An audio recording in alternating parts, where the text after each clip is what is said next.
body? Yes, Doctor. And the police are particularly anxious that the cause of death be determined at the earliest possible moment. It's a pity. She was a very beautiful woman. One hates to perform an autopsy on a beautiful woman. But you've no other choice, Doctor. Most unusual. There are no marks of violence on the body. What do they suspect? Poison? Have they any idea? My understanding is, Doctor, that the authorities are entirely at sea as to how she was killed. They know why, but, and they also have the fellow who killed her, but... Yes, that doesn't matter. That's none of our business. Our business is to find out what killed her. And yet, one often wonders, what could have caused the last thought that was cut off by death?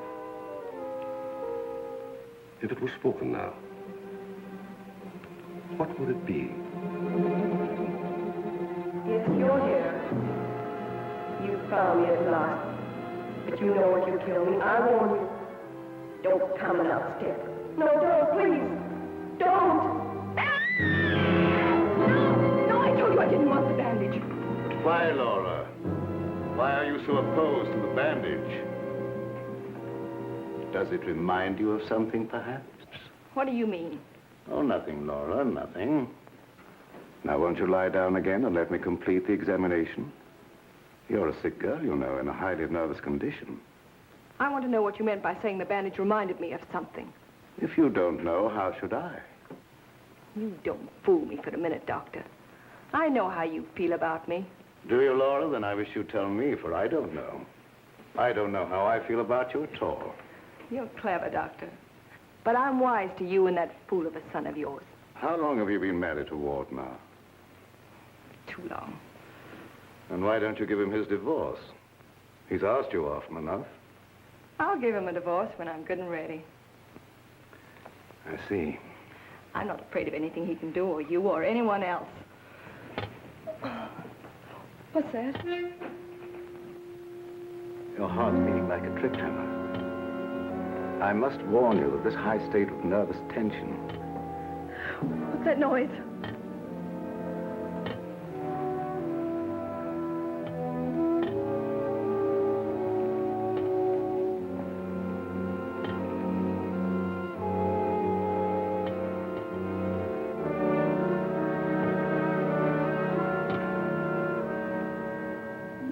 It's only a branch tapping against the window.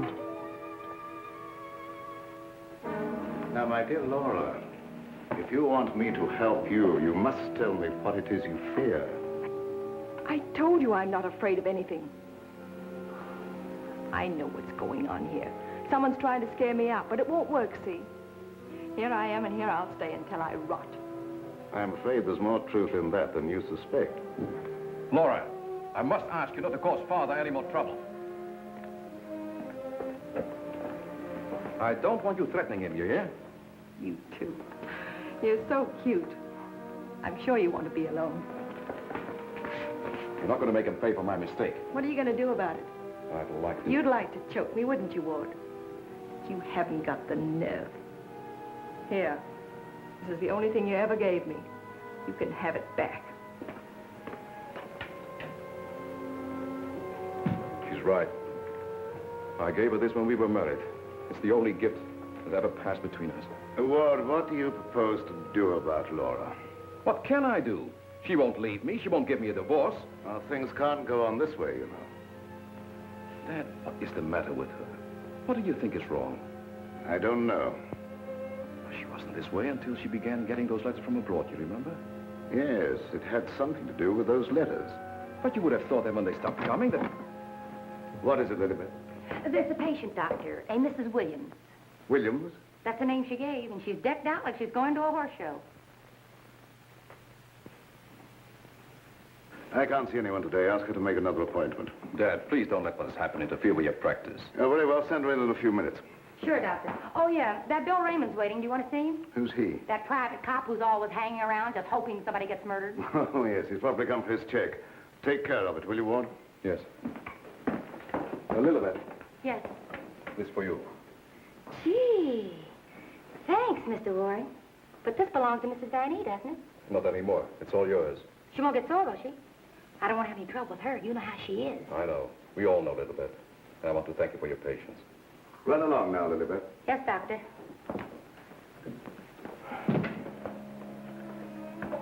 You made a fatal mistake, my boy, in marrying Laura. Yes, I know. But you don't suppose I'm going to stand for it forever, do you? No, I don't. And I don't think it will be necessary. Do you have a plan?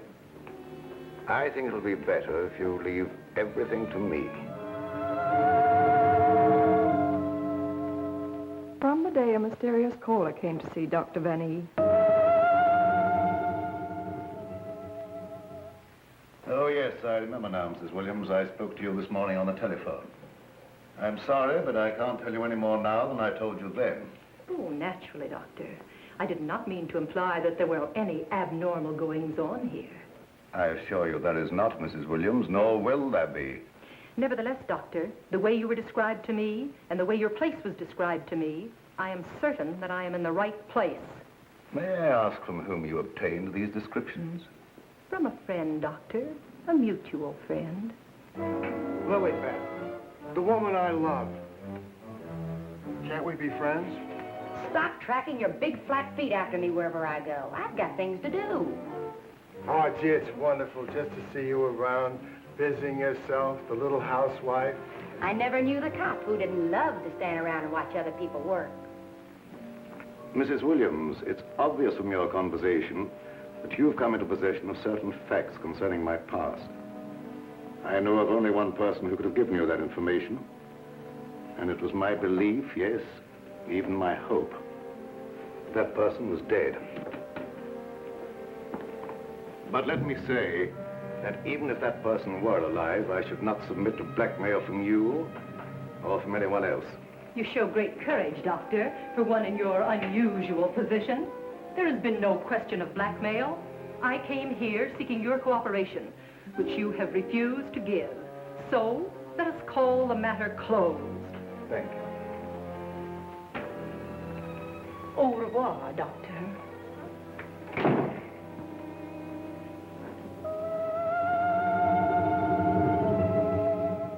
Then came this sinister pair.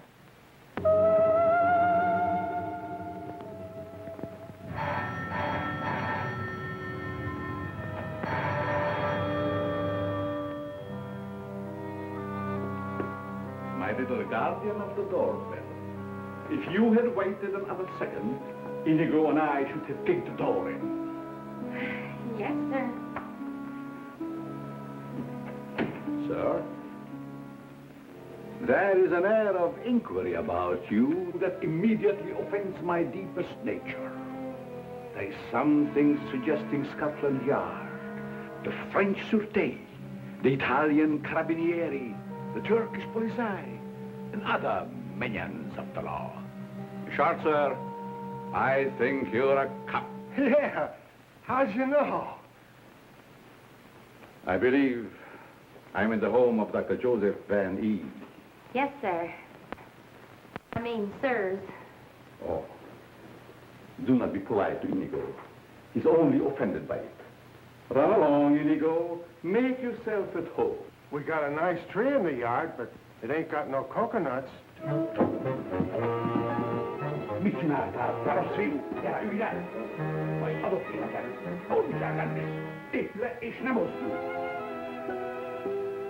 My little friend Inigo is deaf and dumb.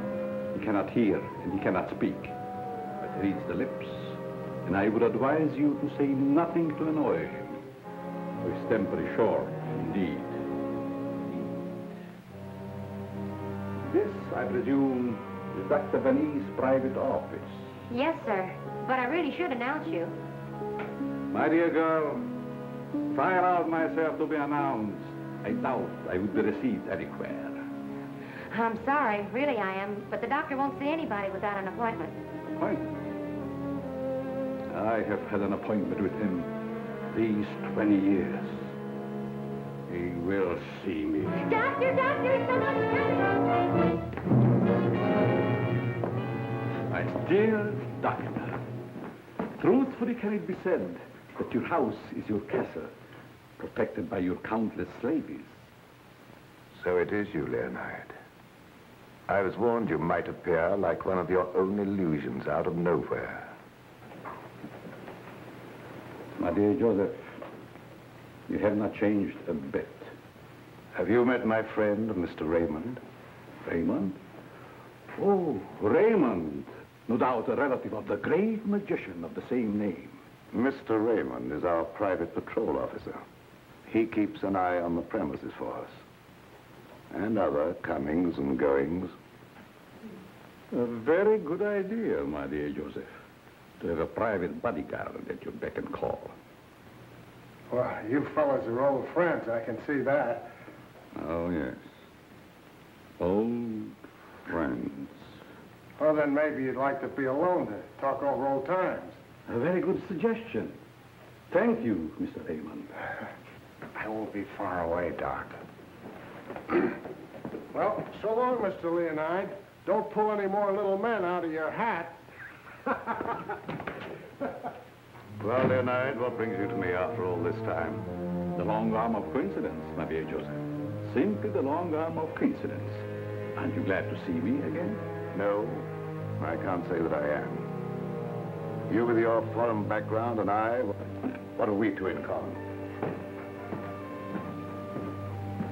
Always truthful, Cousin Joseph. As when we were young men. You might have said no and saved your career. But you prefer to tell the truth and ruin yourself. What do you want here, Leonard? A few days' hospitality, my dear Joseph. Nothing more. Is that too much for one cousin to ask of another? Remember, we agreed not to think of each other as cousins again, Leonard.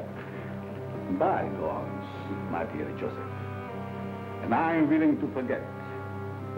And I suggest that you do the same. You've grown older, Leonard, but there may be something in what you say. I don't want to hold a grudge. But don't do anything that will make me regret my action. You have my promise. Now, if you will show me to my room. Oh, I should say, I have a traveling companion from whom I am inseparable. Who? Inigo, a dwarf, one of the little men. He became very much attached to me when he lost his master. You do not object. What good would that do? How true. Very well. You may have the room next to my daughter-in-law. I know you like that. Oh, yes. The lady, who I am told has an utmost horror of having your eyes blindfolded. A phobia of most interesting origin, I dare say. Something to think about. That night, my husband questioned Leonard about my past.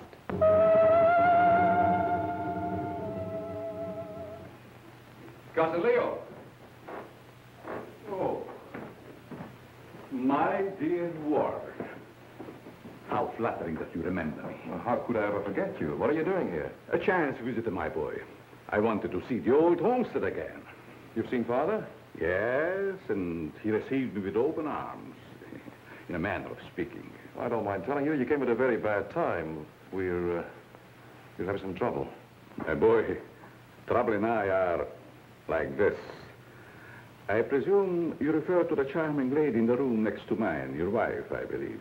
Yes, Laura. I have met her, but I'm looking forward to the pleasure. I'd like to talk to you for a moment. All right. Perhaps you can help us. By doing what, my boy? You've been everywhere. You were caught in Europe during the war. I'd like to show you something. You may be just the person I'm looking for. If I can be of any service. Did you ever hear of a dance team called Renee and Lorette? I don't think so, my boy. And then again... There must have been such a team. Look.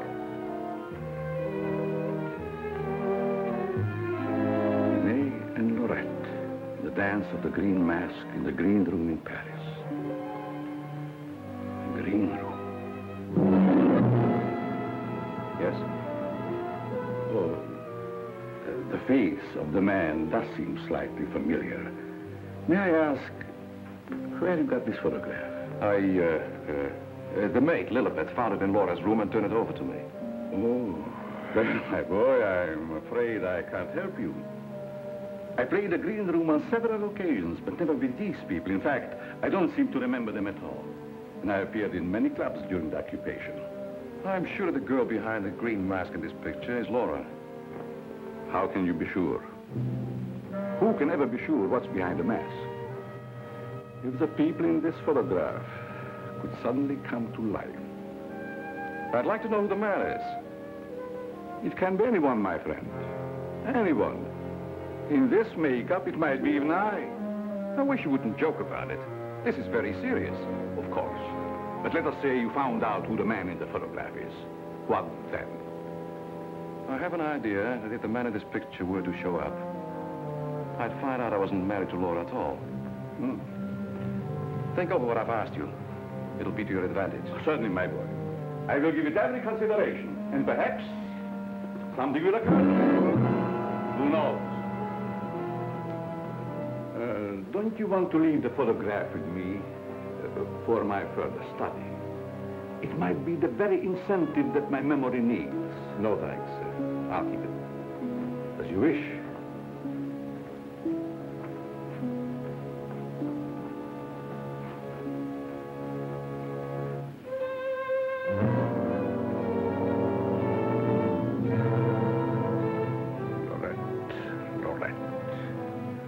I'll make a bet the man in green will get you yet.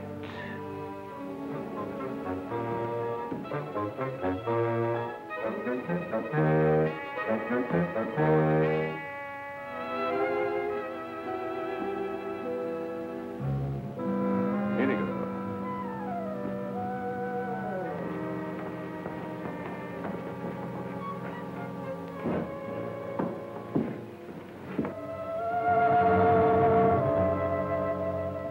A gruesome surprise was in store for me the following morning.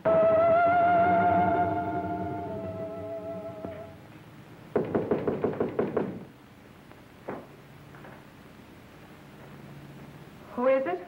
It's me, ma'am. What do you want? The afternoon mail. He wanted to know when it arrived. Was there anything for me? Yes, ma'am. Put it under the door. I can't. It's a package.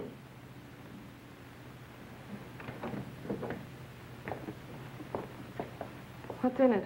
I don't know. It's against postal regulations to open other people's mail. That's never stopped you before. I'd like to know what you mean by that remark, ma'am. Oh, shut up and get out. Don't you want me to help you open No, it? I don't. Get out. It's addressed to you in green ink with a warning. Look out for the man with the green mask.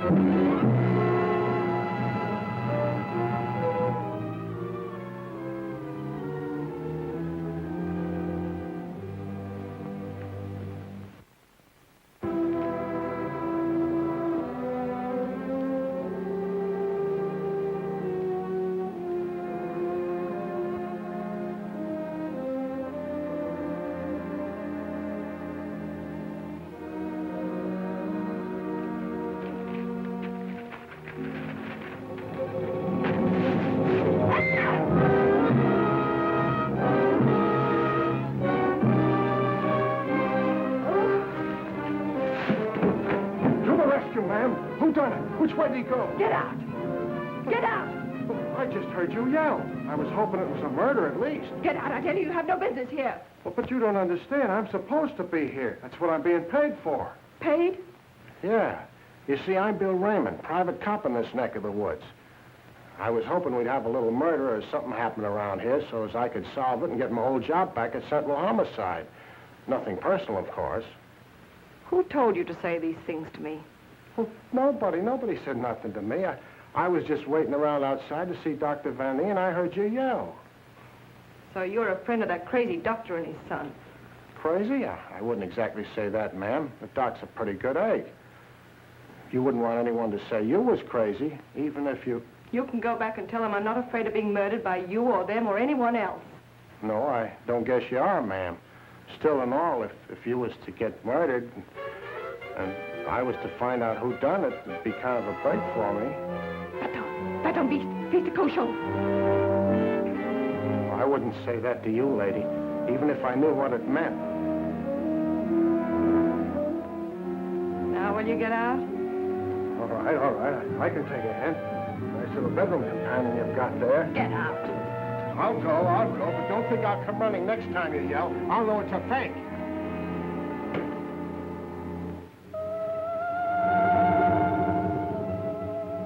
I became afraid and my mind started to crack.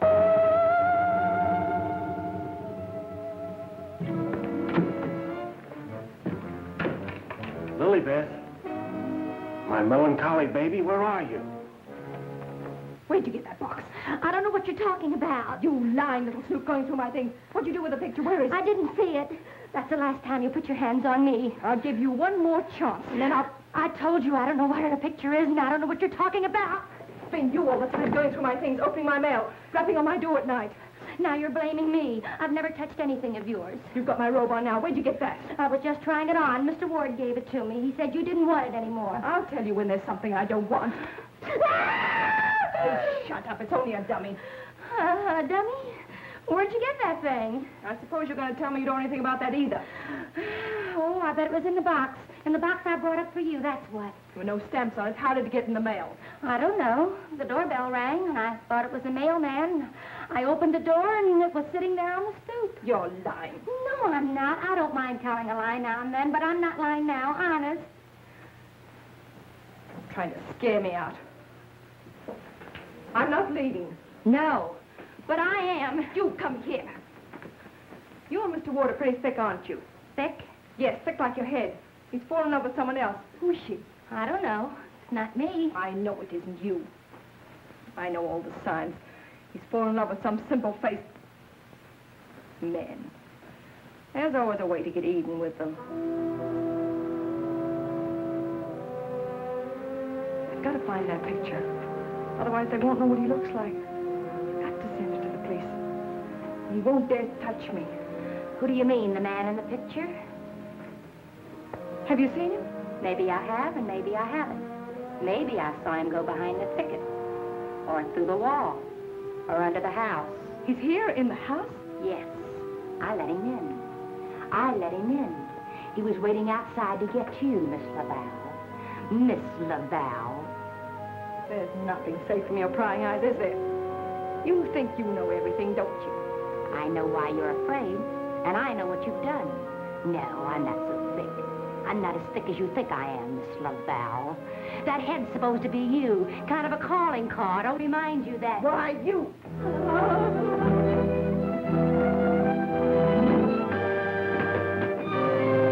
Excuse me, lady.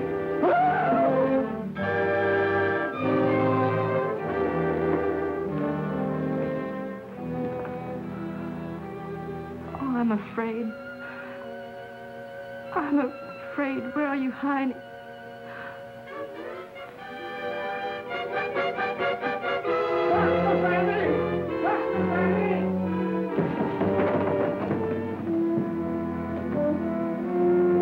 Dr. Vanny! Dr. Vanny! Doc. Fun is fun. But after all, there ain't nothing in my contract that says I gotta... Well, now I ask, is that anything to be playing football with? Where did you get that, Raymond? Miss Vanny chucked it at me like I was a pass receiver for a football team. And I'm all out of practice. Let me see it. This comes from a group of anatomical specimens that was locked in a room in the cellar. How did you happen to get it? That's what I'm trying to tell you. There I was, outside her door, strictly minding my own business, understand? Listening at the keyhole. I don't think that belongs in the realm of your duties, Raymond. But, Doc, there were screams inside. You gotta admit it's within the longitude of my profession to make with an investigatory reaction there, too. What am I saying? I don't understand how his head got from its locked room in the cellar. Well, the way I heard it, it was sent to Mrs. Vanny. That was rather a gruesome practical joke. Why, your anatomical locker hasn't been opened for ages. I think you once told me you'd lost the only key to it. I know. There is no key to my knowledge. Why, that thing didn't walk out of the room by itself. Hardly. Doc, I'm worried. What about, Raymond? Well, now, take this head business. The whole thing don't seem hardly serious to me. I think that if it's all the same to you, I better be checking along to other duties. You're not afraid, are you, Raymond? Who, me? Scared? It's just that I don't think that there's going to be any murder here done after all. That's too bad. Well, it's not your fault, I guess. It's just not my lucky day, that's all. Thank you, Lilibet. Oh, Miss Lilibet, have you a little more coffee in the kitchen? What happened to the 3 gallons I already gave you today? Lilibet, what you need is a good, strong, steady man Who is always hanging around, tracking up my floors and things. What's that on your shoe? Looks like cobwebs from out of the cellar. What were you doing in the basement? It could have been the attic. Bill Raymond, you're holding out on me. What are you up to? Up to? Yes. Who asked you to go poking around in the cellar? It was in performance of my duty. What duty? What did you find? Absolutely nothing.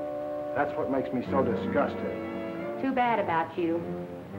You know, Lilibet, I think somebody around here is just kidding. They don't mean business at all. Why don't you just wait around and see? Say, if you got any inside dope, I wish you'd tip me off. If I'm ever going to get back to Central and prove I'm a good detective, I gotta have some clues.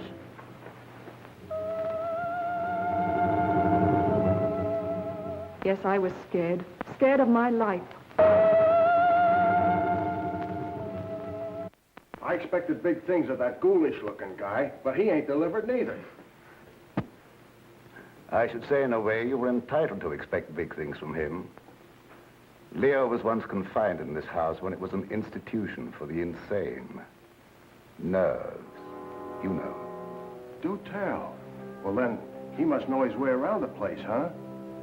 I understand while he was here, he engineered an immense number of secret passages through which the guards could keep an eye on the inmates at night.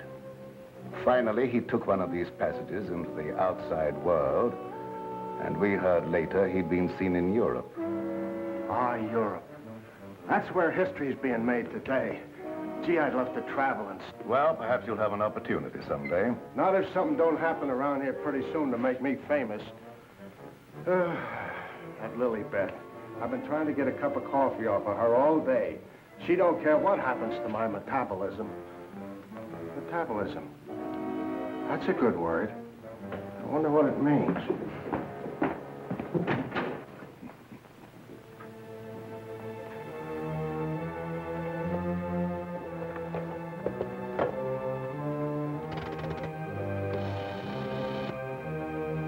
Operator, I want the police right away.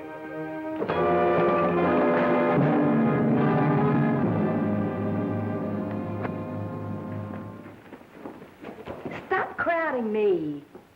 But, hon, don't you want me around to protect you? That indigo guy might... Yes, but who's going to protect me from you? Lilibet. My wild Irish rose. I just live for the day when I can take you out of all this. When I can slave and get you the luxuries in life. Gee, I'd gladly work my fingers to the bone to buy you expensive motor cars and furs and jewels and things and serve you breakfast in bed. What's the matter with me? Am I crazy? Yes, and I'd hate to hang by my neck until you got me all those things. Yeah, you might get a little blue in the face. Still and all I gotta do is to find myself one slightly murdered body, and I'm in. Stop looking at me.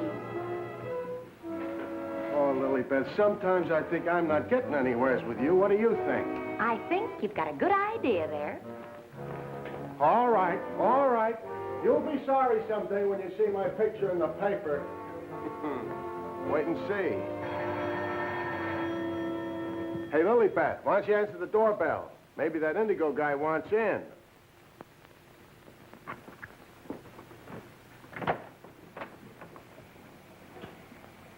The doctor ain't home.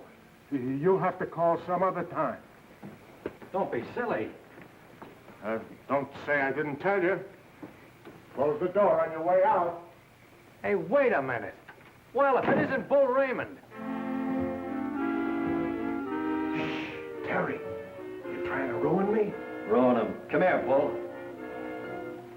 Meet Miss Cornell. How do you do, I'm sure. Likewise. How do you happen to be out with him? Cute, darling, don't you think? Flat at both ends, head and feet. You've heard me speak of him. Bull Raymond.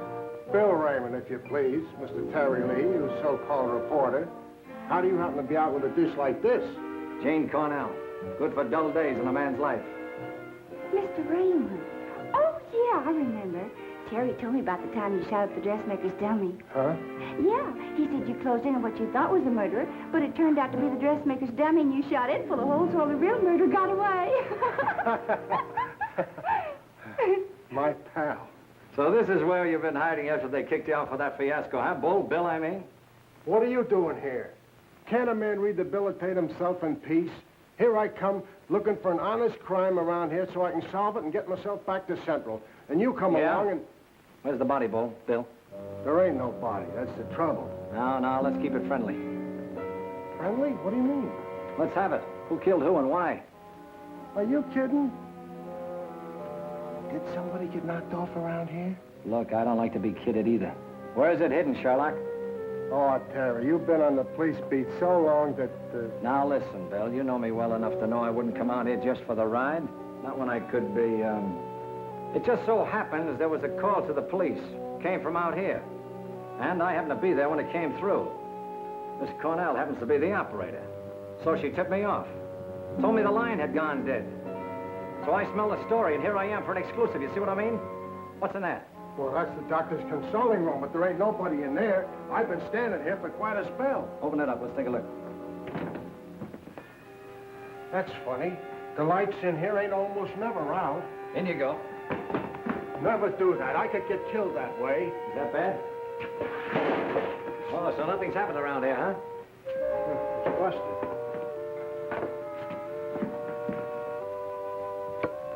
There, see? Like I said, there ain't nobody here.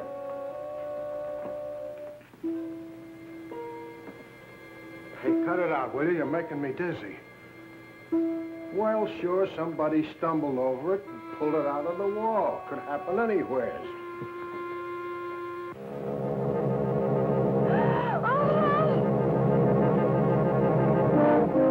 Wants to shake hands with you, Bill. Step right up. Not me. You seen it first.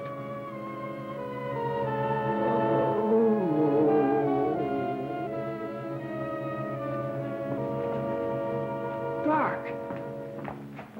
Raymond, did you try and kill me? Why, Doc, why should I do that? You ain't paid me for last month yet. How long you been here? Now, let me see.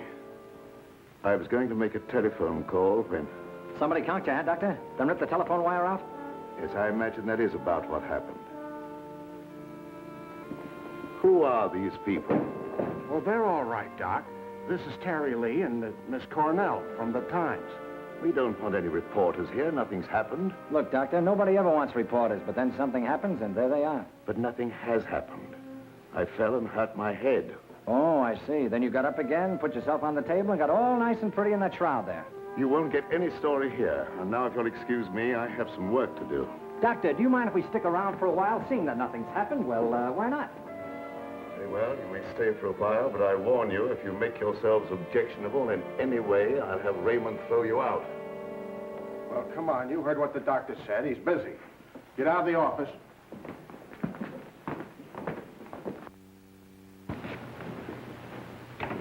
Probably a pretty nice guy, caught in a tough spot. That's the way I see it. You wouldn't want me to tell him you got kicked out of homicide, would you, Bill, old boy? Oh, Terry, you're my pal. You know that, don't you? Would I kick you out? You would if you could, Bill. Now, why can we have a little talk, quiet like? Well, if you just follow me in the parlor over here. Oh, me too, darling, me too. Darling knows everything about everyone, and that's how I learned. Good tell. I just sit at his feet and listen. Yeah? Baby, I'm going to miss you an awful lot when I grow tired of you. Now, remember, you're just going to listen. Well, of course, darling. What else do I do when I'm with you? Sit down. Now, as I remember it, there was a singer at the Click Club who called herself Laura Laval. Didn't she marry young Ward Vanny a couple of years ago? I don't know nothing about it. Oh, yes, you do. It was just about the same time that you had that affair with the dressmaker's dummy. Oh, yeah. Yeah, now I remember, Terry. You're right. She was down to the Click Club, and it was her that married Ward. Wasn't that on a bet of some kind? Well, there was a party going on, and somebody dared Ward to ask the singer to marry him, and he thought at the time it was a good gag, and he went along with it. That's right. He got pretty high and then popped the question at her. How romantic. I just love that. Hush, dear. Listen. Oh. Well, that's how it happened anyway. Ward woke up the next morning and found himself married solid. He'd asked her, and she'd snapped him up. Oh, and they lived snappily ever after.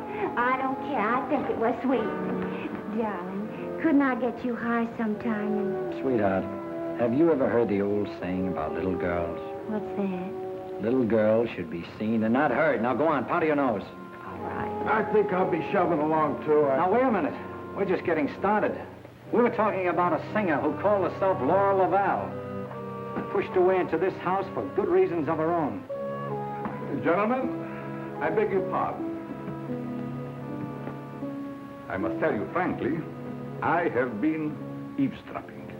Professor Leonard, this is a reunion. My boy, you must forgive me. You seem to remember me, but I do not recollect you. When was it? What was it?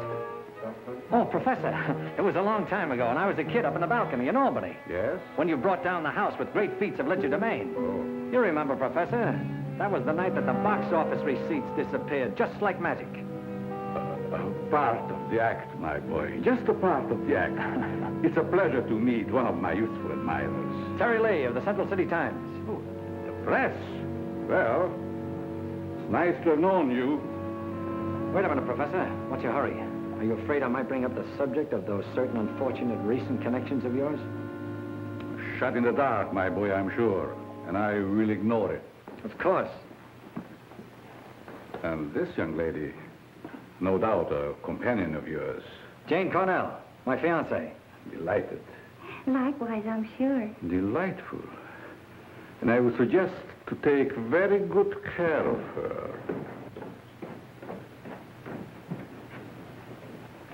Mr. Lee? Oh, I haven't had a chance to talk to him yet, Mrs. Van E. Never mind, I'll tell him myself. Darling, I met her upstairs, and I told her all about you, and that you know everything about everyone. Thank you very much, dear. Welcome to your living room, Mrs. Van E. Thank you, but it isn't my living room. I understand you're not unaware of my position in this house. Well, maybe you can tell us about it. I'm being kept a prisoner here against my will. I'm alone and friendless. I'm sorry. Why haven't you called the police? They've done nothing but to call for the police. They have kept me penniless so that I can't leave. I understand. They're trying to destroy my mind, Mr. Lee. By innuendo and indirection, they're trying to make me believe I've done something dreadful in the past. That I'm to be the victim of some horrible vengeance. You know best about that. I'm innocent, Mr. Lee. I've done nothing. Now, this doctor's brought some stranger here with these tricks and illusions to further make me You believe... mean the professor and his little, Yes. You must help me, Mr. Lee. Laura, it's so good to see you downstairs again after all these days being locked in your room. You know perfectly well why I've remained locked in my room. Ward, this is Mr. Lee of the Times, the gentleman I told you about upstairs. Oh, yes. Look here, Mr. Lee. We don't want any more of that front-page splash stuff, such as I got when I married Laura. Your wife's been telling us that she's being kept here under constant threat. She is out of her mind. See what I mean, Mr. Lee? They don't overlook a single chance to put it in my head that I'm crazy. Perhaps I can explain, Mr. Lee. We don't believe there's anything wrong with Laura now. But we are sure something will happen to her mind if she continues to live under this strain. It's just as I told you, they're behind it. Can't I make that clear to you? They spend all their time trying to terrify me. They write me letters in green ink. They send me dummy heads wrapped in green paper. Anything to frighten me so I can't sleep. I can't think. The only thought in my head is that I'm going to be killed. These are very serious charges, gentlemen. And I might say it'd make a perfect front-page splash. Lee, if you dare print a word about those ravings of my wife... Don't do anything to make me think they aren't ravings, Mr. Van E.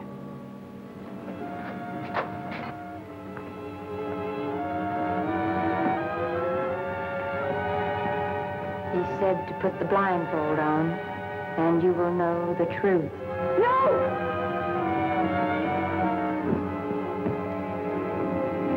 What's wrong with her, Doc? Quiet, Raymond. You don't mean that she's... Dead, Raymond.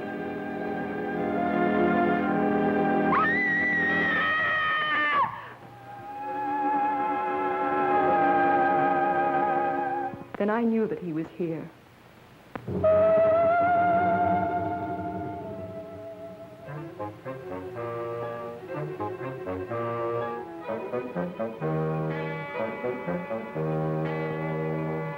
She's coming out of it, but she's in an advanced state of shock. May be necessary to administer a sedative. That's intended to shut her up. I'd like to hear her do some more talking, Doctor. If her mind is allowed to dwell upon what's happened, that may be the breaking point. Well, you've got all the answers. Look here, Lee, I don't like your tone. If you have any insinuations to make them to me. Okay, I will. Suppose you and I talk this over downstairs. I don't recognize your right to question me. However, if it'll make you leave Father alone.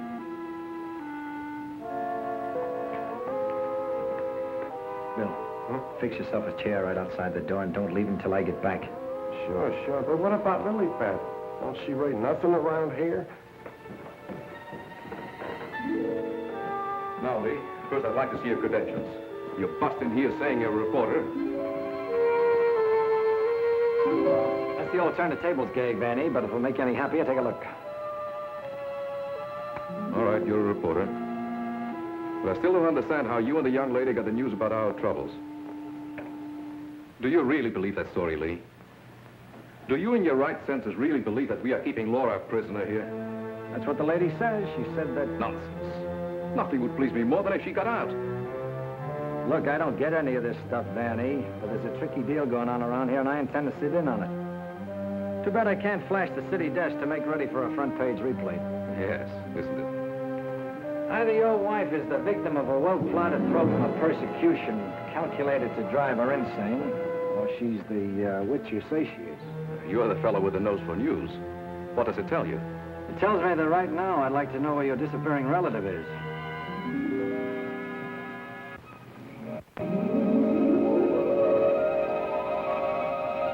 Get back, you fool. What's out there? I have a right to know.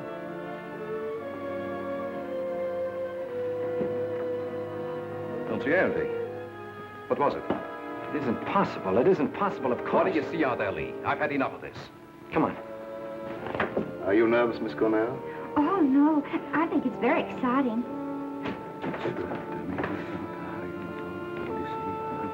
Well, Professor, I thought I just saw you outside, banging at the moon.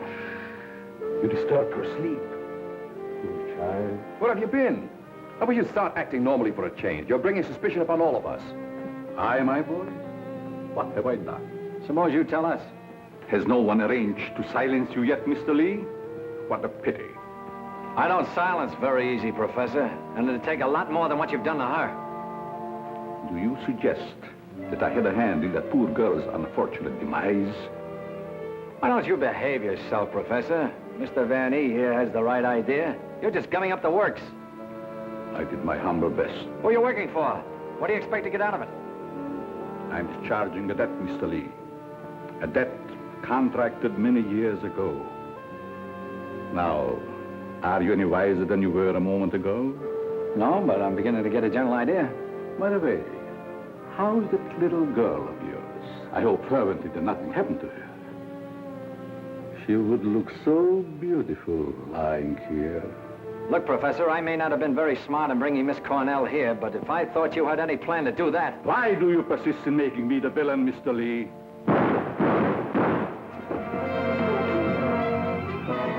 Now we will let you be the witness, Mr. Lee. I am here. The sounds came from upstairs, right? Always reliable. Now what are you rehearsing? In there, Terry! In there! It's murder!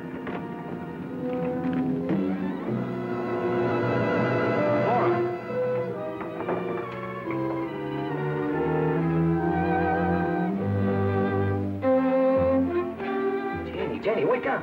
Wake up! Oh, Terry. Tell me, what happened? Oh, Terry, darling. Let me think. Everything went black and... Yes? And Then it started to talk. What started to talk? I don't know. That thing. Now, look, let's get back to the beginning. I left you here with Dr. Van E. Yeah, and then he gave Mrs. Vanny a shot with a long needle. Never mind that. All right. Then he said, would I sit with Mrs. Vanny? Okay. Where is she now? Who? Mrs. Van E. Where did she go? That's just what I asked you, Janie. Well, she was right here. Then Dr. Vanny went out. Then what happened? Well, then Bill Raymond came in. Oh, that's great. The two of you in the same room at the same time. How did you communicate with each other? Sign language? Oh, I don't care. All you do is make fun of me. I didn't ask to come to this, whatever it is. Oh, yes, you did, dear. Don't you remember? You said you wanted to see what the life of a reporter was like. Don't forget, Mr. Lee, one must not expect too much of certain types of mentality. Shut up, Bill Raymond. I remember you when you couldn't even make your X. Oh, I want to go home. We can't go home, darling. We've got to get a story. Why? You don't understand. Yes, I do. Why do we have to get the story? Who cares? She's got you there. All right. Now, you tell me, what happened to you? Me? Oh, well, you said to stay outside the door, and I pulled up a chair. That's right. She was inside the door, and you were outside.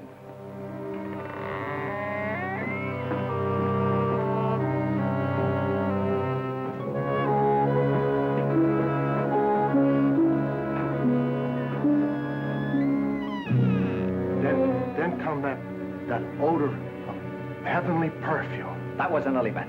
It was sweet and penetrating, like an ancient drug. And I felt kind of sleepy-like. Oh, so sleepy.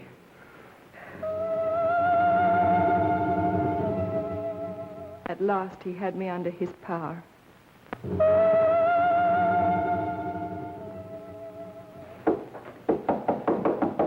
There must be a button or a gadget of some kind around here. 2 o'clock, almost deadline for the 9 o'clock final. Oh, Terry, what makes you think there's anything behind them walls? I've got a sneaking suspicion that the professor uses them for a disappearing act. I wish Lilybeth was here. Take me a cup of coffee. Well, she's right over in the doctor's office. Why don't you ask her? Poor Lilybeth. I kind of hinted that all I needed was a murdered body, but I didn't think she'd take it personal. Will you stay with those walls? I've been around them 3 times, Terry. The thing I can't understand, if the professor was down here when the trouble was going on upstairs, he just had to be 2 different guys in order to have a hand in it. Oh, Terry, let's figure it out in the morning, huh? What's that?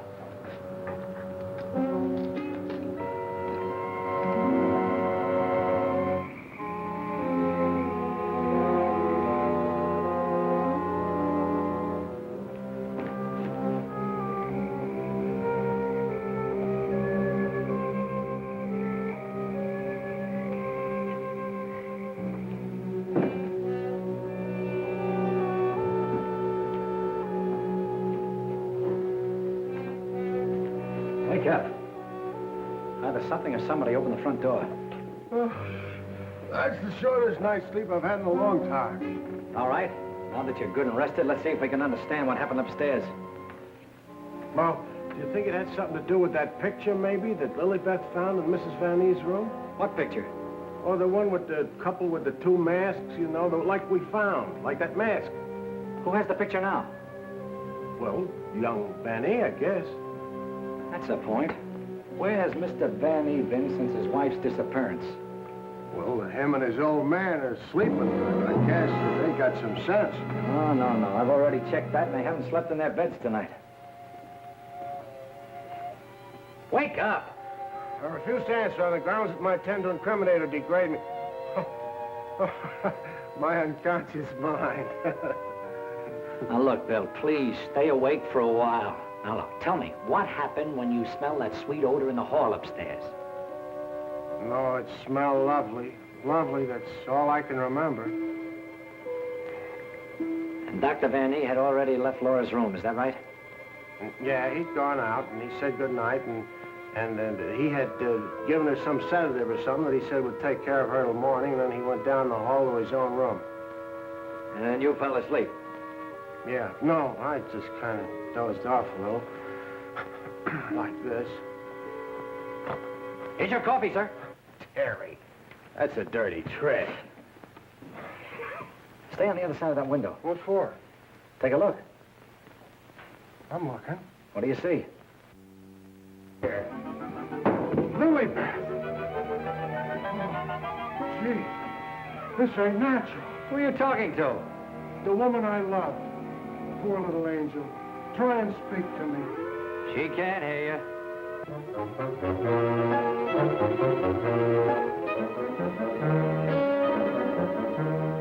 What was you doing outside? You're supposed to be dead. Now you stay right here, honey. I gotta catch that guy in the shrubbery.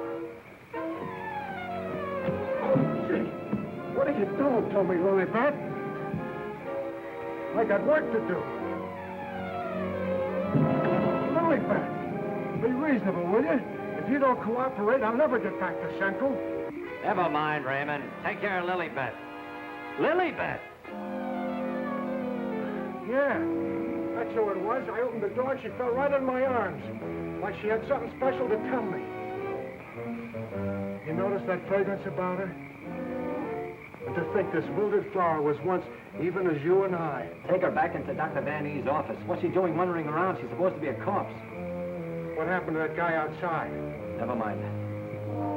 You found her. I never knew she was lost. I missed her. I missed her from my office. Will you please take her back? What are you going to do?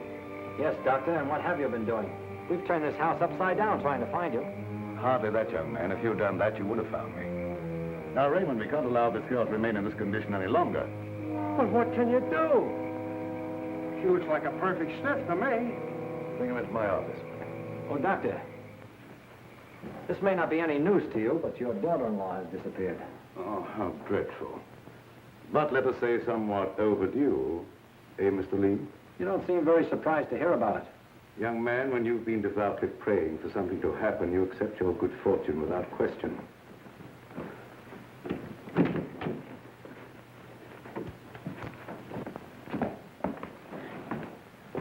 We thought that probably you might be able to throw some light on the subject.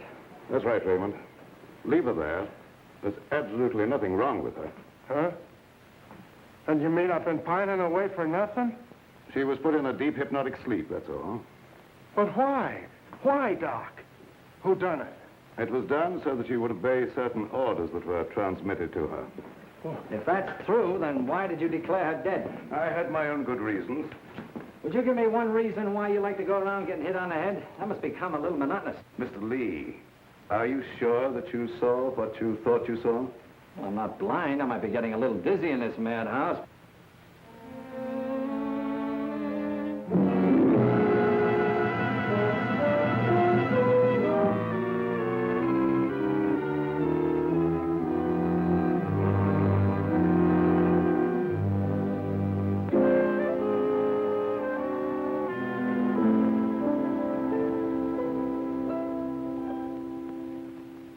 You know, Doctor, morning isn't very far off.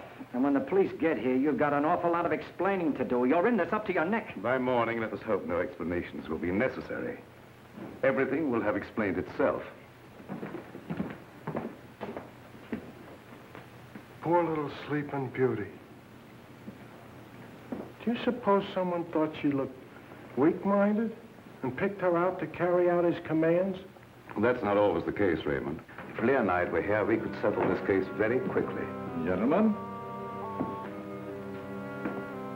it is my peculiar misfortune to always be in a position where I may eavesdrop. How can I be of service, Cousin Joseph? Oh, Professor. Ask me no questions, my friend, and I will tell you no lies. Leonard, you could undo certain mischief that has been done this girl. I know you can help if you will. I could, my dear Joseph. But I will not bring down the wrath of the unknown madman who is loose about these premises. It is a matter of self-preservation. I had nothing to do with hypnotizing this girl. I have an idea that she may have already carried out the unknown's orders and that he no longer needs her. Nevertheless, my dear Joseph, you must excuse me. Just a minute, Professor. I wonder what would happen, Professor, if in connection with your sudden reappearance here, somebody dug up the old story of why you swindled Dr. Van E and then ran off and let him take the rap. I will not be blackmailed, Mr. Lee. And I observe again that you're a young man who knows too much for his own good. And I would also like to know where you obtained all this information. You're extremely young to have your fingertips on events of 20 years ago. I have a memory like an elephant. I never forget something once I hear it. I'm a sharpie, Professor. As every one of you will admit before morning. Now, Doctor, I'd like to bore you with a few questions. I wouldn't mind, young man, if you had the slightest idea of what you were looking for. Maybe if we start back to the time around midnight, when you administered what you call a sedative to your daughter-in-law. Are you inferring that I had anything to do with Laura's disappearance? Why do you keep evading the issue, Doctor? You know you'll have to confess when the police get here anyway. I would remind you, young man, that you're making a direct accusation, and I refuse to answer. Look, I want the facts and I want them now. Let's cut out the mulberry bush routine. Listen, Bill, you're supposed to be a cop and you want to get back to homicide. Help me make the doctor loosen up. He knows a lot more than he's telling. Well, sure, I'll help Terry, but first let's get Lilybeth out of this. Maybe she can tell us something. Yes, Mr. Lee, it seems to me that you're not too anxious to have Lilybeth restored to consciousness.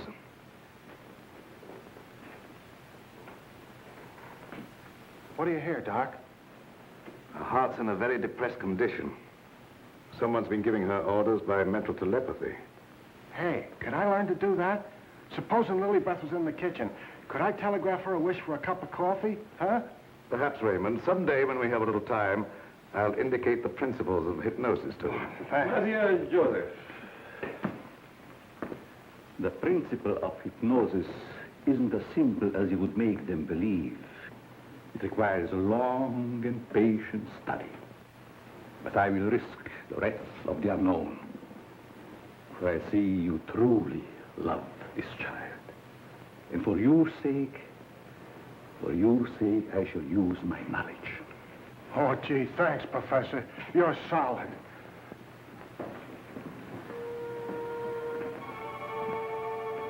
Och jag fick mig lätten. Och flächen var fyrflätten. Läron söt i här. Wake up. Wake up. Lilybeth, darling. Keep your big hands to yourself. What are you slapping me for? Professor, put her back to sleep. It's better that way. What have you been doing to me? Me? What have I been doing? Yes, what have you been doing? You gotta learn me that hypnotism trick. It's my only chance. Tell me, Lilybeth, what happened? Well, I can't seem to remember it. It all seems like a dream. Did you see anyone? No. But I do remember a perfume, a sweet odor. Yes, go on. Terry, darling. Oh, Terry, darling. Yes, Jane. What is it? Is it Halloween? No, it isn't. Then why was that green face bobbing up at the window? What? Yeah, a green face just like the one I saw in Miss Van E's room. You saw a green face in Mrs. Van E's room? Yes, darling, that's what she was shooting at. I mentioned it to you, but you're so scatterbrained. Yes, dear, I'm scatterbrained. Does your mind feel rested now and everything after your nap? Mm-hmm. That's a good girl. Now, come on, tell me, what happened? Oh, don't yell at me. I can tell you just how it happened. We were alone in the room, and Laura was going to sleep. And then she said, oh, take away the bandage. And I said, what bandage? And then she said, oh, don't shoot me. I didn't mean to do it. And then, the room got awfully black. I think somebody must have turned off the lights. Just like that. Go ahead, you're doing fine. Well... Yeah, the lights had already gone out. Uh-huh. And the room got awfully dark. You've already said that. Think hard now. You saw a green mask. It came out of the wardrobe. Like a moth? Yes, darling, just like a moth. Oh, how clever of you. It was just like a great big moth, and it flew around and Please don't make yourself any dizzier than you are. Now tell me the rest of it. Well, I just don't see how you could remember that it was like a great big moth. Did you see it? Was you there hiding in the wardrobe, maybe? No, I wasn't in the wardrobe. Now, look, Jane, please, be yourself. No, I mean, don't be yourself. Just relax. Relax. Mr. Lee, just a moment. Where were you? Were you upstairs? No, I was down here talking with your son. And by the way, where is he? Here I am, Mr. Lee. What can I do for you? Will you stop it? Yes, I was listening outside the door. You haven't answered my father's question yet. Oh, come on. Take it easy. Take it easy. Maybe you can tell us where you've been, Mr. Vanny. Of course, you don't know anything about your wife's whereabouts. Oh, go on, tell him where she is. I want to go home. I'm hungry. Quiet, everybody! Quiet! Laura! Don't. No, don't. Don't.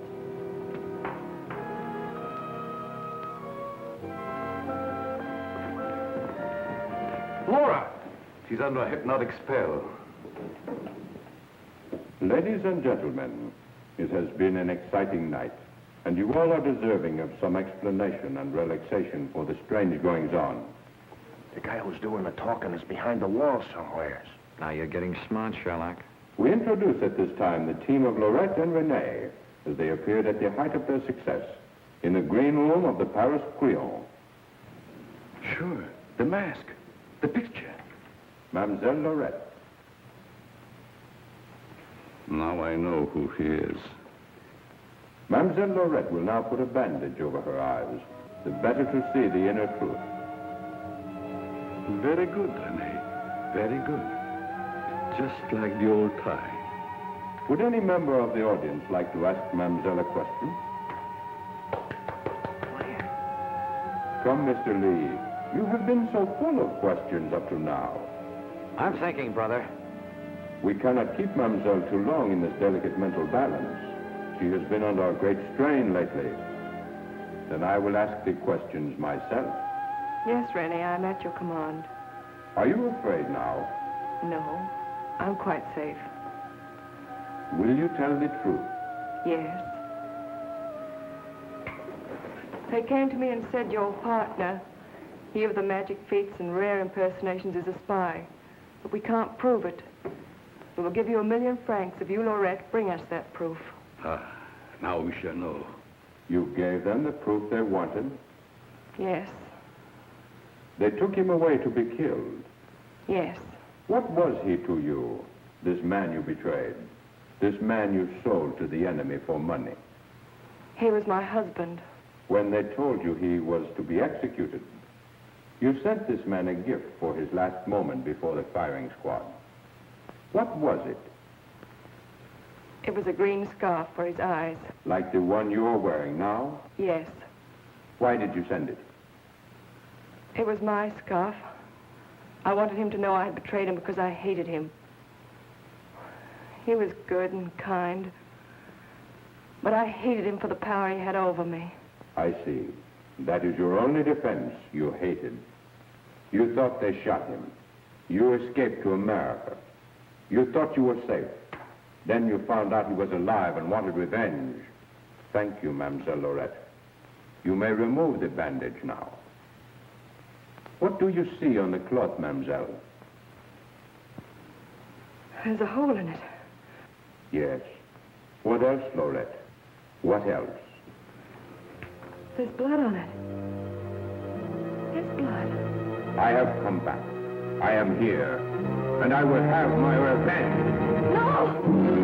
No, don't touch me! Outside, under the window. You know where.